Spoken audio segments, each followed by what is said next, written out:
La plupart du matériel de laboratoire est en verre, fragile certes, mais résistant aux solvants et aux substances corrosives.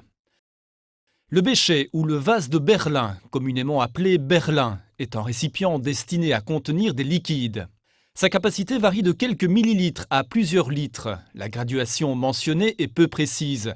Il possède généralement un bec verseur. L'Erlenmeyer ou Erlen est un récipient dont le col est resserré et dont la capacité est également très variable.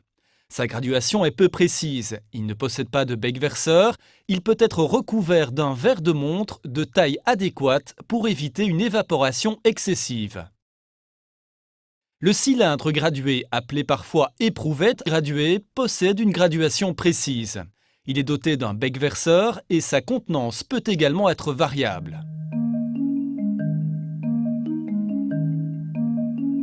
La fiole jaugée ou matrace est un récipient qui permet de contenir un volume exact et connu de liquide lorsque le ménisque inférieur du liquide atteint le trait de jauge. La capacité du jaugé est variable et mentionnée sur la surface externe du récipient.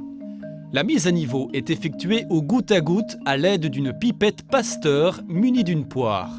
Cette poire permet le remplissage et la vidange de la pipette. Le jaugé est ensuite refermé avec un bouchon.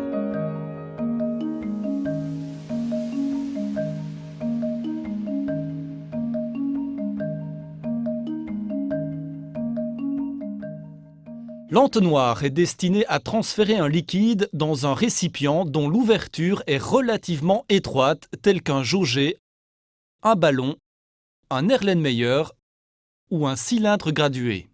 Il est de diamètre variable. La pipette graduée permet de prélever un volume variable compris entre 0,1 et 50 ml selon sa capacité. La pipette jaugée permet quant à elle de prélever un volume fixe compris entre 0,5 et 100 ml selon sa capacité. L'utilisation correcte de ces différents types de pipettes sera abordée dans le chapitre 3. La burette ou burette de titrage est une colonne creuse graduée au dixième de millilitre et dont une des extrémités est fermée par un robinet. Le remplissage s'effectue par le haut, la mise à niveau s'effectue en ouvrant le robinet jusqu'à ce que le niveau inférieur du ménisque atteigne la première graduation. Placé sur le plateau d'une balance puis taré, le sabot est destiné à recueillir une quantité de poudre exactement pesée. La poudre est transférée dans un récipient par la petite ouverture, puis le sabot est rincé avec une piscette contenant le solvant requis.